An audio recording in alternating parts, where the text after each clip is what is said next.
Hi, I'm Natasha. And I'm Cassandra. And this is Strange Sisters.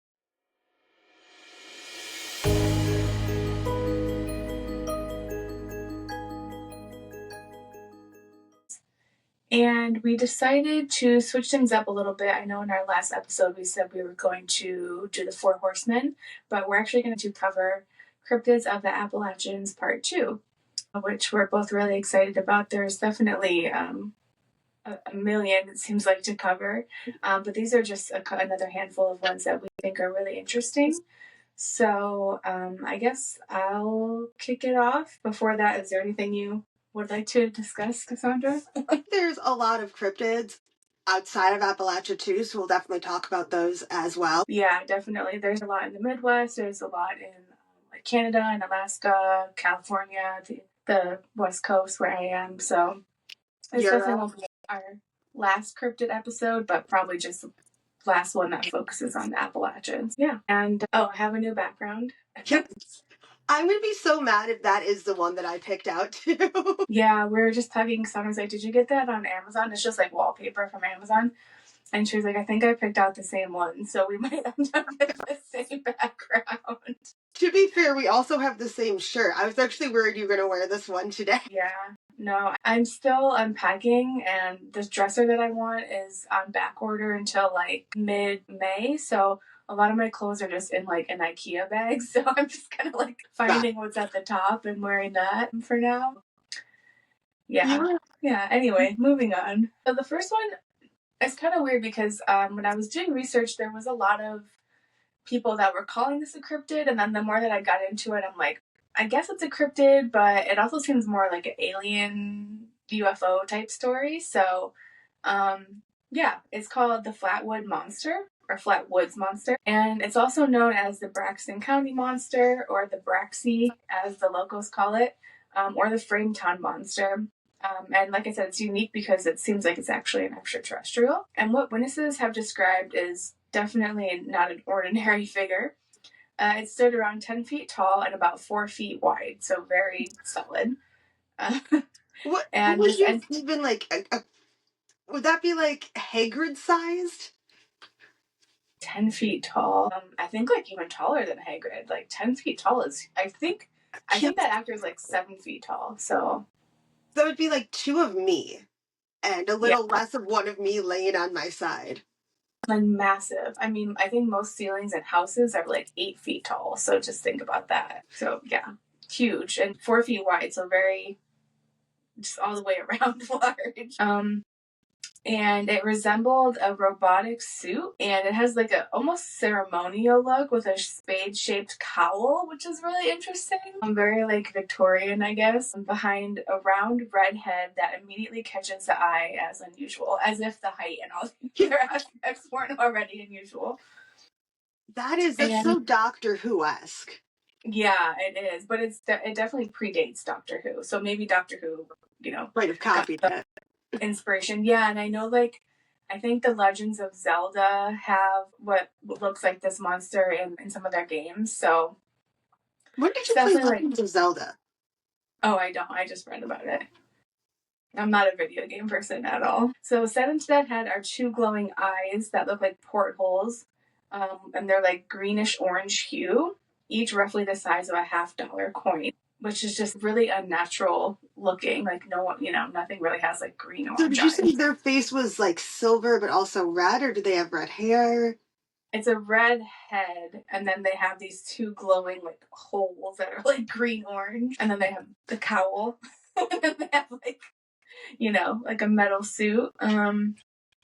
And they also have. Is it like vibes, I guess? I'm trying to picture it in my head, and it's so like an obscure image. Yeah, it's really strange. And then they also have these thick vertical pipes running down its surface. So I don't know if that's maybe some kind of mechanism that helps them move, or I don't know. I assume they don't have to breathe if they're robots. I couldn't tell you for sure. Yeah, this is like the most wild cryptid I've ever heard of.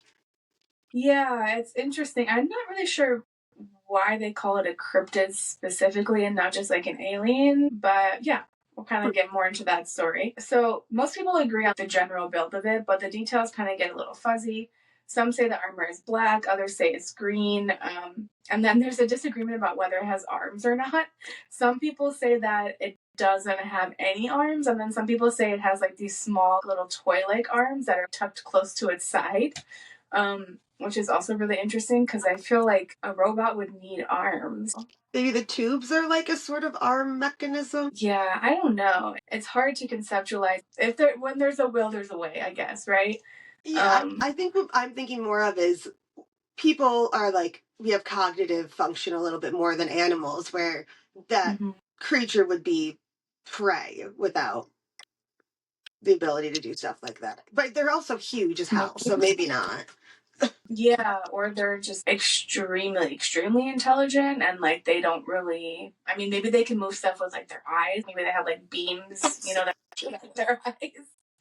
I don't know. I can't say that I've ever seen one before. But yeah, it's just a very strange looking thing. And then there's another creature that they believe is connected to this one, and that's become known as the Frame Town Monster. So it shares the same pipe covered metallic design from the waist down, but then above the waist, it's like a more reptilian, humanoid looking thing. So it kind of makes you wonder, like, is that what's under part of that armor? Because, like, why would it look similar from the waist down, and then the waist up is like a totally different creature? And the face is compared to a barn owl. Again, just very strange. Yeah.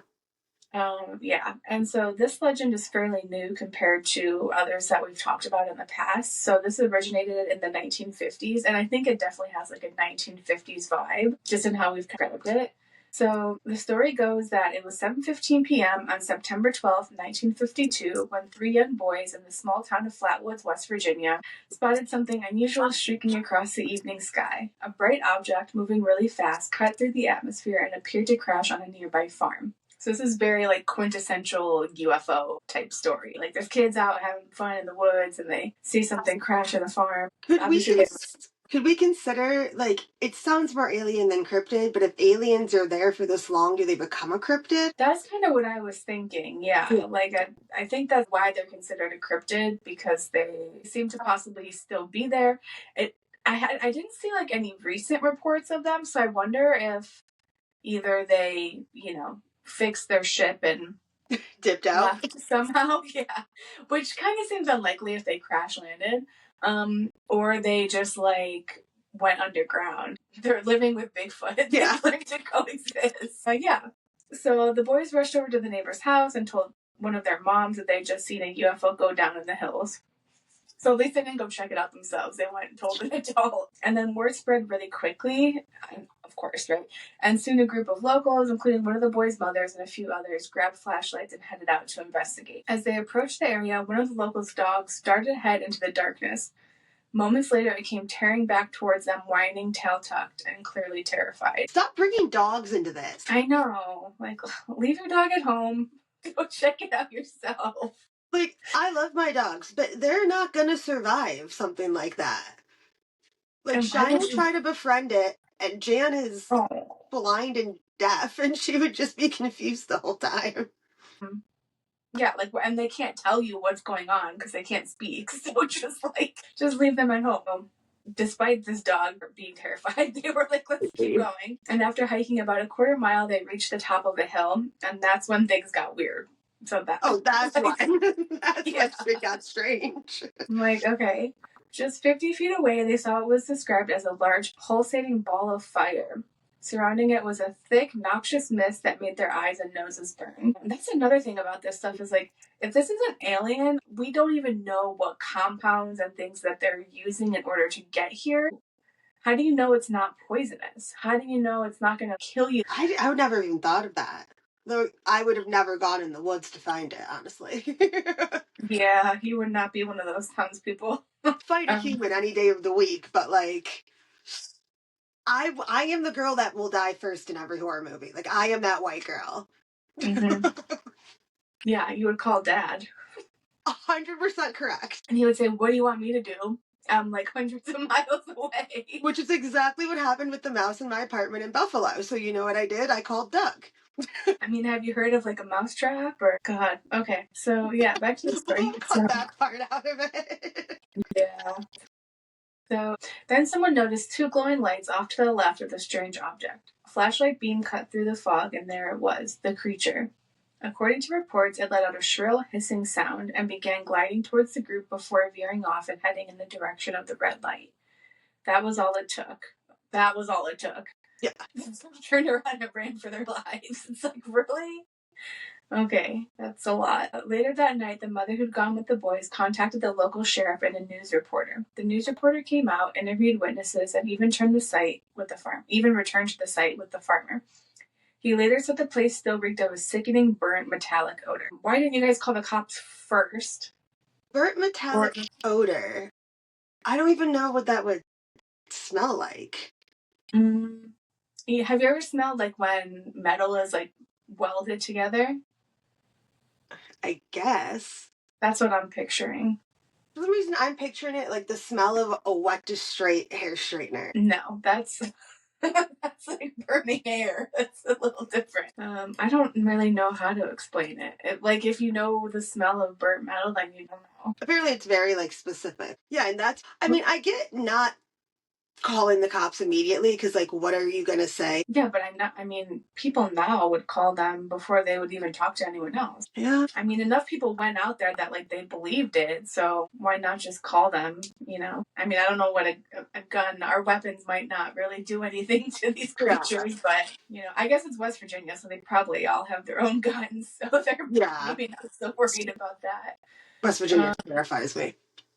Yeah, it's an interesting place. So the sheriff and the deputy did search the area. They searched it separately, but they found no sign of the creature. So I'm like, okay, they found no sign of the creature, but did they find any signs of this like fiery ball that came out of the sky? Or even our spacecraft, they do burn when they re-enter the atmosphere. But there's got to be some kind of remnants or something, you know, of this like spacecraft, I would think, unless they worked like super quickly.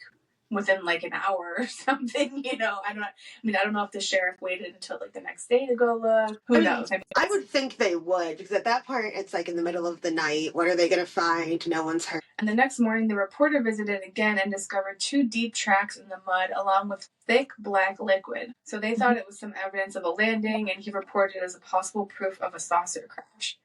But soon after, it was revealed the tracks probably came from a pickup truck driven by a local who had gone looking for the creature earlier that night. Which doesn't really explain the black liquid, I would think, but the tracks make sense. I feel like cars sometimes leak black liquid. Like, isn't it oil or... I sound so stupid in this recording. Isn't it oil black? Yeah, it could be like oil or something, but I mean, it depends on the amount. If there's a significant amount, you wouldn't be able to drive your car probably at that point if that much had come out of it. And they would have known the smell better. Yeah, and it has like a distinct look. So I don't know. Yeah, you'd think they would know that. So investigators from Civilian Saucer Investigation, which never heard that before. They gathered multiple additional accounts. One woman and her 21-year-old daughter claimed they had encountered the same creature and that same awful smell a week before this incident. And the daughter was reportedly so traumatized that she was hospitalized for 3 weeks. Wow. So this is before this even happened, which makes me think that or maybe they crashed initially somewhere else and then they like repaired their ship and they were trying to leave and they crashed again, maybe. That makes sense. So yeah, that could be it.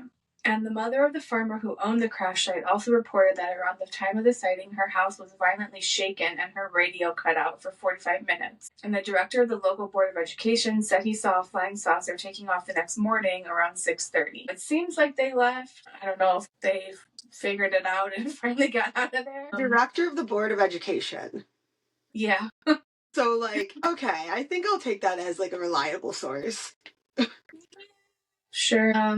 And then just when you think it couldn't get any stranger, another terrifying sighting emerged the very next day. So that's why I'm like, I don't know if they actually made it out.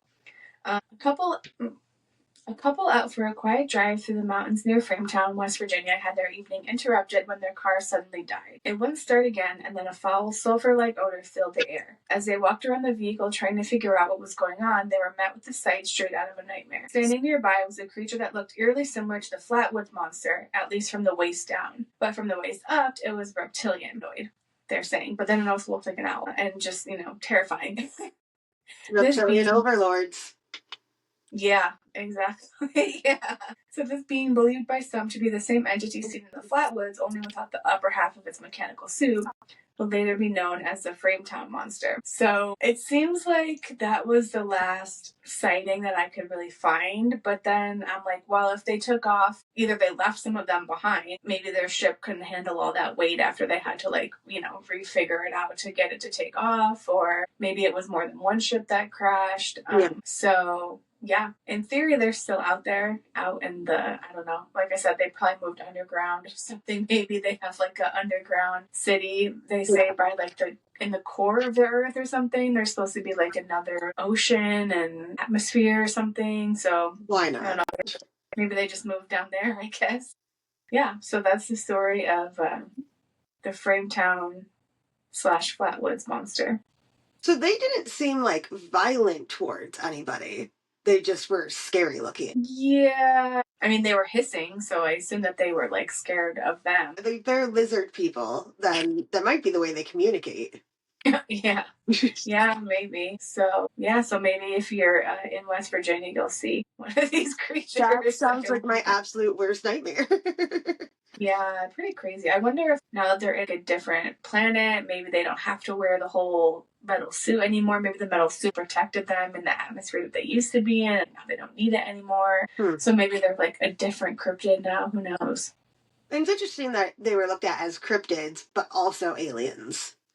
Yeah, I mean, I guess a cryptid could be an alien. They just didn't originate in the Appalachians like a lot of these other ones. Yeah. In theory. We don't really have the Yeah, we don't really know yet. Yeah. Yeah. Well, I've got a sort of goofy, sort of sad but goofy one about the Goatman, which is as super funny for me to have to say like 15 times when I talk. I don't know anything about the Goatman, so I'm interested. So I picture the Goatman as kind of like remember Tumnus from Chronicles of Narnia? So he's kind of like a satyr, but like a really mean one. Oh, okay. As with all lore, there are many different versions of the tale of the Goatman in Maryland, and it's the only one. There's only one Goatman, and most of them are all of the same coin. And they start in a place called the Beltsville Agricultural and Research Center in Bowie, Maryland. Oh, okay. So it's like research gone wrong kind of thing. Oh yeah, it gets weird. So the first story begins with a scientist just doing experiments, injecting human genes into goats' DNA. So it wasn't like they had a goat and they were injecting it, like it was a test tube experiment. But somehow it led to the man, half goat. And like all kind of stories like that, the goat man just fled into the woods. Yeah, because what is the purpose of a goat man? I don't understand it. Yeah, like, I mean, goats are livestock. Like, it's not like a lion man. Yeah, or like a bear or something. Yeah. But I think it was mostly them trying to see if they could combine human and animal DNA in a positive way. Well, I'm using the word positive loosely. Yeah. Positive for the government, maybe, to like infiltrate, I don't know, enemy lines or something. It's so weird because this is like the agricultural center. This isn't like a cancer research center. Yeah, that is weird. But maybe they got funding from the government somehow, you know? Maybe someone just had a lot of goats and they were bored. Yeah, I guess so. But he's believed to still live in the woods to this day. He's also known for being a hybrid. He also is immortal. Like, it's the same goat man. He would be, I think, 78 right now. Okay. I mean, that seems really old for a goat. I don't think goats live that long, but I think that seems really old for a human. Yeah, it's definitely getting up there. So, okay. Yeah. So he's known to be 6 to 8 feet tall with horns, hooves, fur, and a terrifying mixture of a human man's scream and a goat's belch. Interesting. Yeah. So like I said, he sounds like a satyr or a fawn that's just... He's also known to wield weapons, either a shotgun or an axe. Okay. I don't know where he would get those, but all right. The axe I could see. The axe I can see.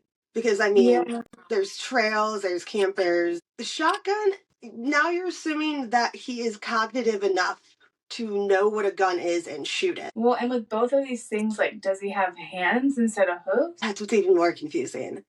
Because, like, I can't see you holding an axe or a shotgun with hooves. Like, Again, an axe I could kind of see. A shotgun, I don't know enough about them. Yeah, because you wouldn't even be able to pull the trigger with a hoof. Yeah. So. Okay.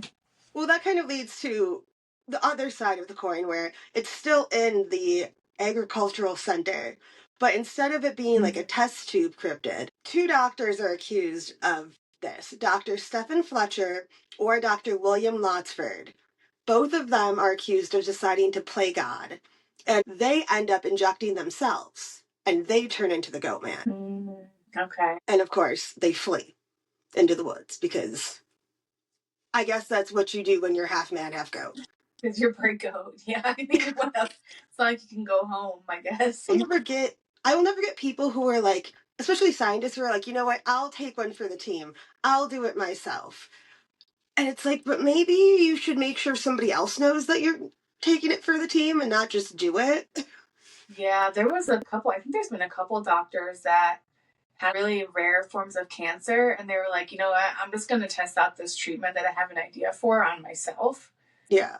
And like maybe it'll work. And when it works, I mean, you've great. already had a human trial without having to go through, all of that stuff, which is pretty amazing. But that's like to better society. I don't really see how a goat is bettering society. So yeah, and people like doctors like that, they're amazing, and that's an amazing sacrifice to be willing to test and make. I'm thinking more of like the DC Marvel characters that become these creatures because the doctors are like, yeah, I'm going to do it myself. yeah, they're just like weirdo, power hungry people that have to be really smart. Yeah. That just like want to play God. But there are a few more in Maryland, few more ideas. And these are a little bit sadder. One specifically being that the Goatman is just a guy who got in a really bad car accident. And during the car accident, his temple and skull were, they crashed in such a way that the bones protruded and looked like horns. Oh my God, that's terrible. I know. And that he went crazy, obviously. I mean, as anybody would. And he lives in the woods in just like a little shack, and he just wants to be left alone. Yeah, that kind of reminds me of, I think it was the last cryptid episode where you're saying like maybe it's just like a ghost of someone who devil. Yeah, like maybe it's just his ghost, because I don't really see how you could survive multiple fractures to your skull like that and just say, I'm just gonna live in the woods. I mean, maybe the human body is amazing, but that seems a little far-fetched. So it is believed that he lives near Governor's Bridge, or the Goatman's Bridge, in Prince George's County. So this is more where the shotgun comes in over the axe, and he like just waits there in front of his shack waiting for somebody to make him, somebody to give him a reason. Oh, wow, okay. Especially like teenagers. Okay. Which I can imagine that if this was the situation, it was a car accident that left you deformed. In that time period, people weren't great. I mean, people still aren't great, so yeah. And I could see kids mocking him or messing with his little shack. So I could totally see that. And I could see that becoming a ghost of an angry man who had a tough time and got bullied by teenagers. Yeah. And then there's, of course, one that is very logical, but like less funny, but is kind of funny to me specifically. So some people think it's just like a hermit with a long beard. Like it's just some guy who wants to live in the woods and be left alone with a really long beard. Yeah, that makes a lot of sense. So I think this is particularly super funny because my college boyfriend was a trail layer in the Adirondacks, and he lived in the woods on and off for a long period of time. And my current husband decided when he was in college, my only husband, decided when he was in college to see if he could just hack it living in the woods. And he just like picked up with some of his friends and moved in the woods and lived there for a while. That sounds amazing. Wow. Until he emotionally scarred a Boy Scout camp trip because he was hunting a raccoon. But he was trying to survive in the woods. He ate a raccoon then? Well, no, he didn't catch it because he scared the Boy Scout troop. Yeah, raccoon meat doesn't seem like you'd want to eat that. Like, too many parasites. He moved back into society pretty soon after that. Okay, yeah. But that's why it's so funny to me, because both of them have long, unruly beards, and I could totally see either of them out there with a shotgun in a shack doing full "you kids keep off my lawn" kind of thing. Yeah, the hermit theory probably seems a little more likely, but And I mean, if they would be, like I said, around 78, and that's old, but I mean, they wouldn't have been exposed to COVID. They wouldn't be exposed to like the flu or a lot of things like that. It'd be a relatively healthy diet, living off the land. Yeah, I mean, even if you have a healthy diet, you could have, predispositions and all that. So That's true. But that seems like the most, like you said, logical idea, but less fun. yeah. Yeah. I mean, that's kind of how legends like that start, though, right? Like, there's some guy living out in the woods, and all of a sudden he's part goat, and he has a beard like a goat, and then he's like, oh, that's the Goatman, and then it kind of just takes off. So Yeah. that could be it, but I like the idea of the scientists at the agricultural center making a Goatman.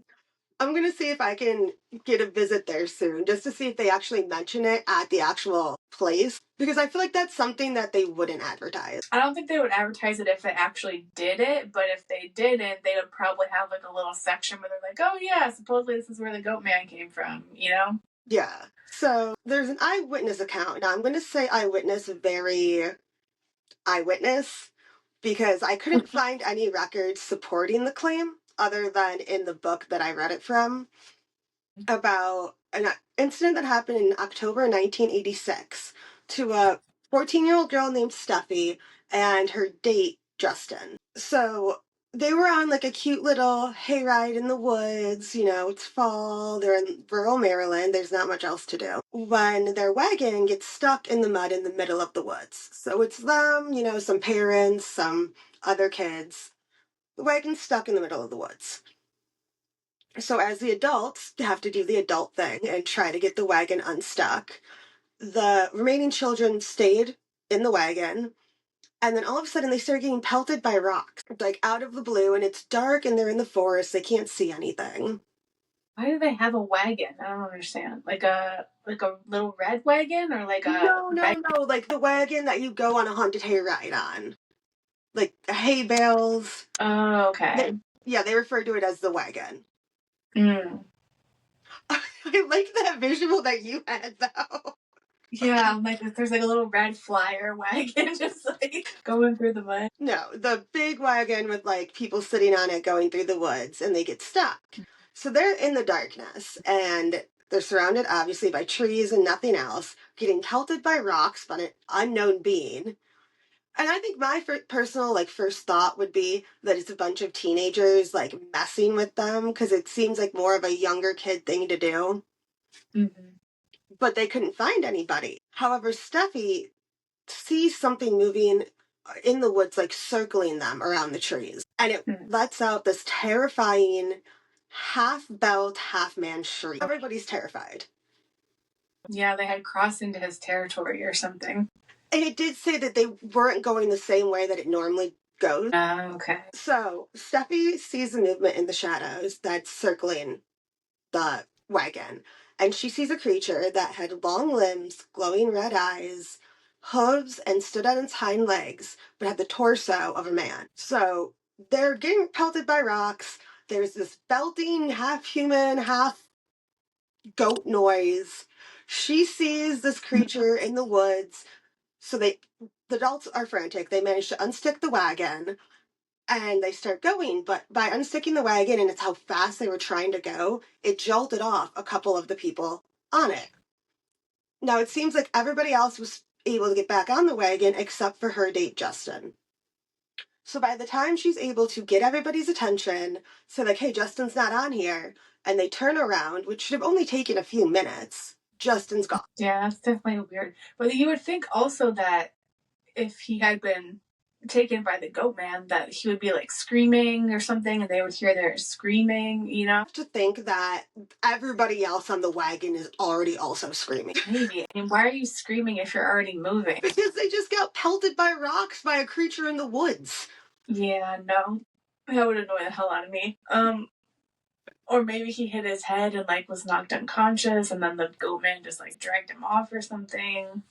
So that's where it doesn't really make sense. So they look for him, he's not there. They get the police involved, they look for him in the woods, nowhere to be found. The next day, in like daylight, cops go, there's a search party in the woods looking for Justin. And all they found was hoof prints where the wagon had been stuck. Oh, that's weird. Yeah.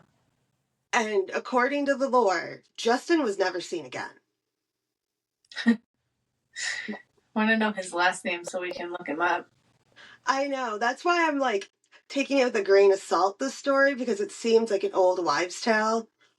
Yeah. Or whoever the author of the book talked to, they said they didn't want their full name used. Yeah, it definitely seems like one of those things that like you tell your kids to like keep them out of the woods or something, you know? Yeah. But yeah, it's interesting. I mean, could the hooves have been a different animal, like a horse? Like maybe someone came up on a horse and saw him? It's like 1980s. People aren't just casually on horses in the woods at night. Yeah, I think they are. People are weird. People do weird stuff. What one example of riding a horse in the middle of the night in the woods? Yeah, I can see people doing that. I mean, a lot of people have horses here, and they don't usually ride them at night because the parks are closed. But I mean, if it's like your property or like a property that you live close to, and you're like, hey, let's go for a ride. Well, I think it's public property, or I would assume, but still. Interesting. Okay. Well, I mean, maybe the Goatman is still out there. You should go to the bridge and see if you can see him. I was thinking about trying to like go and visit it. I'm trying to remember the actual name of the bridge. I think it's Governor Bridge, but they call it Goatman's Bridge. Wow. A lot of these cryptids are just like seem to be related to really tragic things. So it kind of makes sense that their spirits would like linger around because they all have gone through a lot of tragic things in their lives. Yeah. Yeah, okay. Well, my last one is actually not related to any tragedy like thing. A little bit of a lighter note. And that is the Fae or the fairies or the good folk. They have a lot of different names. And when most people think of fairies, they picture like tiny winged, figures from children's books like Tinkerbell. But the truth is, the Appalachian fairies' beliefs are way older, deeper, and kind of weird, actually. Yeah. And so it's interesting because these beliefs kind of trace back to two different groups of people. So the beliefs trace back to like the Scots Irish people that settled here, and brought their stories of like fair folk and the gentry and the good people or the little people with them when they came to the rugged hills and of the Appalachia. But there's also like the Cherokee people who have their own version of fairies or little people. So it's like similar but like a little bit different, because it's kind of like these legends are coming together. So obviously, the stories haven't stayed the same over the years as things have kind of evolved. And not all fairies are the same. So there are supposed to be different types of fairies. So like forest or wood fairies, which are like the plant life ones, such as like ferns or mushrooms. Well, wood nymphs almost, except smaller. Yeah, I think like a little bit different though. And then there's also like water fairies that live in creeks and rivers and ponds and lakes. And then there's like hill and mountain fairies, but those are more like rock fairies. And then there's like holler fairies, which would be like fairies of the air, fairies of fire. So it's like all these different subspecies of fairy, you could say. And in the mountains, the European belief mingled with the deeply rooted spiritual traditions of the indigenous people that were already living there, like the Cherokee people. And they had their own version, as I mentioned, that they called the Yunwi Sudzi. I'm sorry, I totally butchered that. And a spirit the spelling like over the picture of the recording when on YouTube. Yeah. Yeah, and the spirit being known as Nunui and immortal, animistic protectors of the land. I think that's really interesting because it seems like both the European people and the people that were native to this land have this kind of idea of these like protectors of the land and protectors of the forest. And even further back, the Osage people who lived in the region before, European settlement believed in land spirits called Milonchka, I think. I'm sorry, I'm like putting European accents on these. I know that's not how you would pronounce it. So what you kind of end up with like this just fascinating blend of folklore, but it's also like distinct. Like each group has definitely their own beliefs. Yeah. So Appalachian mythology considers fairies as protectors of the natural world, claiming they reside in the region's deep forests, remote valleys, and secret streams. These fairies exhibit a dual character as they are both mischievous and benign. So sometimes they're helpful and sometimes they're like kind of mischievous. It also depends on, I think, how you treat them or how you treat the land, and how you kind of just move through the world. Like if you're an asshole, like they're probably going to be an asshole back to you. And they have a reputation for supporting people who uphold specific traditions and show respect for the environment, like leaving little gifts or keeping natural areas tidy. So, like if you're someone that picks up trash when you go on a hike, they would probably like you. But if you're the one that's like throwing the trash on the ground, they're not gonna like you. So just be respectful. It's not that hard. Just a general rule of don't be a dick. Yeah, like don't throw your trash on the ground. It's very simple. Yeah, don't make loud noises and destroy things. You think that would be just like common sense, but it's not. In this political. Yeah, I mean, I think it's always been like that. Like there's people that want to be a part of nature, and then there's people that want to like conquer nature and be like, you know what I mean? Like they want to be like the top dog. Like no, the people that can truly survive in nature are the ones that work with it. That's I could go on like a whole thing about that. But anyway, so many Appalachian families grew up hearing tales of fairy brides and grooms, mortals who fell in love with one of the fair folk, sometimes even having children with them. These unions were said to produce seers, healers, and people with the gift. Some hunters swore their luck changed based on whether they be pleased or offended the spirits of the land. And more than a few blamed unexplained livestock illnesses on the angry fairies. So there's all these different like tales within this region of fairies and how people interact with them. If you go on like TikTok and you search Appalachian fairies, it's all these people that are like, do you have a fairy in your lineage? Like here's how to tell. So in your research, did you see because what I know of fae and fairies, like you said, they can be mischievous and like you owe them. So if you accept a gift from them, even if you don't know that it's a gift, if you accept it, now you owe them a gift. It's created a bond of sorts. Yeah, from what I've read, they're not like malicious, but you have to be careful, I guess. So like you don't want to lie to them, but you don't necessarily want to tell them the truth either. So, like if they ask for your name, you're supposed to tell them your nickname and not like your actual name. Yeah.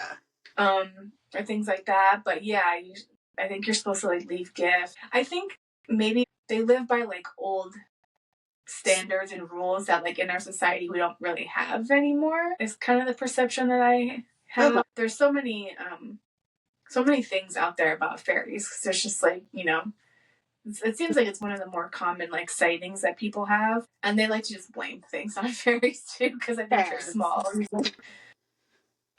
So yeah, signs that fairies are close by include misplaced belongings, especially when you put something in a way like in its usual spot, or the opposite, like duplicate items, like when you have maybe to go put a necklace in your jewelry box and then the necklace is already there, and so now you've got like two of the exact same necklace, but you never bought another one, which is really interesting. Or like these ones are really helpful. There's fairies that help with like chores, so they'll just like do your chores for you. So that would be amazing. Nice.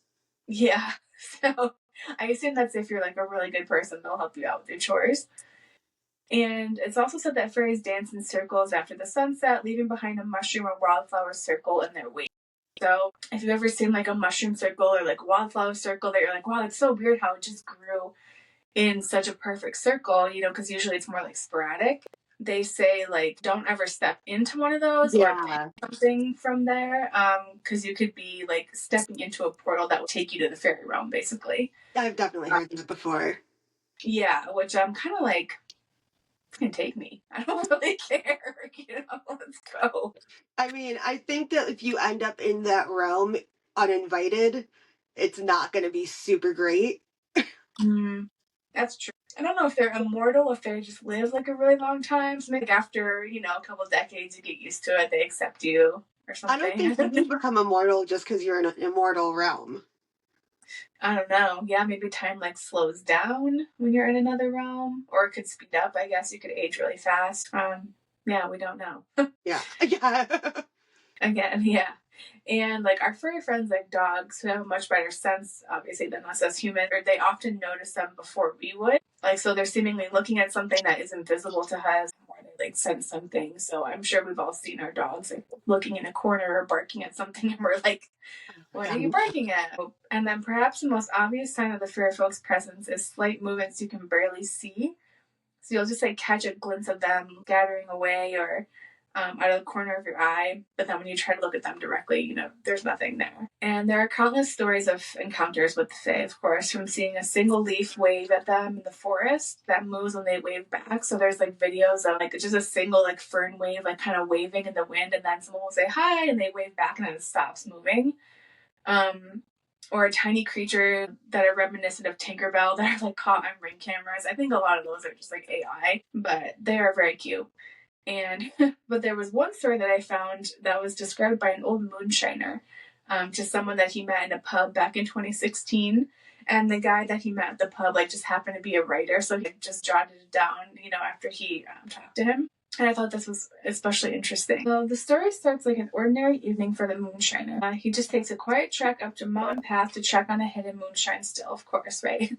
In typical moonshiner fashion. Is this like recent that he was a moonshiner, or was he just an old moonshiner? I think he was like an old moonshiner because this is when he was younger. The night was warm and the sky was really clear, and there was even a hot air balloon drifting overhead, but which is kind of strange. Yeah. For this area, but okay. And I didn't know that they operated those at night. That seems dangerous, but Oh yeah, I didn't think of that. yeah, so that's kind of the first weird thing. But what definitely seemed impossible was that just after midnight, he's like sipping, a little beer by the campfire, and music begins to drift through the trees. So that is a little weird because it's like in the middle of nowhere, right? Like there shouldn't be other people around. And it's not just typical music. It's kind of like joyful and otherworldly and doesn't really sound like what you would hear up in the Appalachian Mountains, especially in such a remote hill. And so he was really curious but also cautious. So he decided to follow it across a stream that he doesn't remember ever being there before. So this guy goes up here all the time because this is where his hidden moonshine still is. And all of a sudden he's crossing this in the moonshine and not just beer. Have you ever had like moonshine, not liquor store moonshine? No, I would never drink that. It's I did in the woods actually. It was a choice. Yeah. I'm sure I would have thought I saw the Fae too. I don't know. I kind of figure if it's a guy like this, he's probably got a pretty high tolerance for alcohol. So even if he is drinking the moonshine, you would think that he would at least remember this stream because he would have crossed it a million times to get to his still. Okay, yeah, that's fair. So that was the first weird thing. Well, that was the second weird thing. And then he meets this young guy that he feels like just kind of has like that old soul energy. And he leads him over to this cabin that's just like busting with life. Like there's like music and laughter and dancing, and all these people have like frothy mugs of beer, which is also weird. Like when you go to a house party, you're drinking like bottles or cans of beer. You're not drinking like a frothy mug of beer. Like that's a keg maybe, but if you're at a house party with a keg, no one's trying to pour a good pint. And they're not gonna have mugs. They would just have like cups, like solo cups or something, Because this is, even if this was like 40 years before this guy heard the story, that would have been like the 70s. Like there was solo cups and stuff back then. So yeah, it was just strange. And inside, a woman unlike anyone he'd ever seen before that was like beckoning him inside. And he said that her beauty was almost unreal. And obviously he was drawn to her, like just kind of immediately spellbound by her. And she offered him food and drink and warmth and joy and maybe more. So she's obviously trying to like entice him. But he remembered that his grandmother, who was an Irish woman, had told him to never eat or drink from the Fae. And I don't know what exactly made him think that they were the Fae. Maybe it was because she looked so like otherworldly. And because she said that you would risk never returning to the real world. So he was like, damn, I really wanted you to drink this and hang out with the girl, but I'm not gonna do it. So they just like gently led him back. They were like, all right, well, I guess let's go back. And they just like took him back to the woods. I mean, that's nice, I guess. Yeah, I guess. So he woke up alone at his fire, and then when he tried to go back and like find the cabin, he couldn't find the cabin, he couldn't find the people, he couldn't find the path that he took, he couldn't find that stream that he crossed over. So it seems like that night, like a portal opened into the realm of the fairies, and for whatever reason, he decided not to stay there. So that was just like a really interesting story. And there's a lot of stories like this and a lot of belief. This is definitely like a deep-seated belief in the Appalachians, passed down from like grandparents and to grandchildren and whispered around campfires. And you can even kind of sense it when you're just out in the forest that like something else is there. And it's one of those things that you just, I guess, to avoid them. A lot of people that live there just kind of will be like, oh yeah, fairy probably lives in there, you know, and they'll just keep walking. Or you'll see like a perfectly like the branches will all just perfectly grow into this like little like walkway, and they're like, don't go through that walkway, which I have definitely walked through walkways like that before, thinking like, oh, perfect, somebody came in and cleared this out, you know, so people can walk through. But I've never seen a fairy. So I have seen like single ferns moving before, and I didn't know that they were waving at you, so I just kind of thought, oh, that's weird, and just kept walking. If I see one again, I'll wave back and see if it stops. This is why I don't go in the woods. They don't really seem scary though. I mean, they just seem kind of funny. They from what I know of, like fairies and fae, on top of what you've just said, they, like you said, they're not malicious, they're not evil, but they're mischievous in a way that I don't want to fuck around and find out with. Yeah, and maybe they have to like bring people in because they can't mate with each other. Maybe like there's this one show I used to watch. Well, I still watch it. Called The Magicians. It's based on the books by Lev Grossman. I don't know if you've ever heard of them. And, the fairy can't mate in like this one realm that they're in, so they go to this like other realm to be able to mate. So I always kind of like, oh, maybe there's a reason that they need to pull people in, because otherwise, why would you want humans?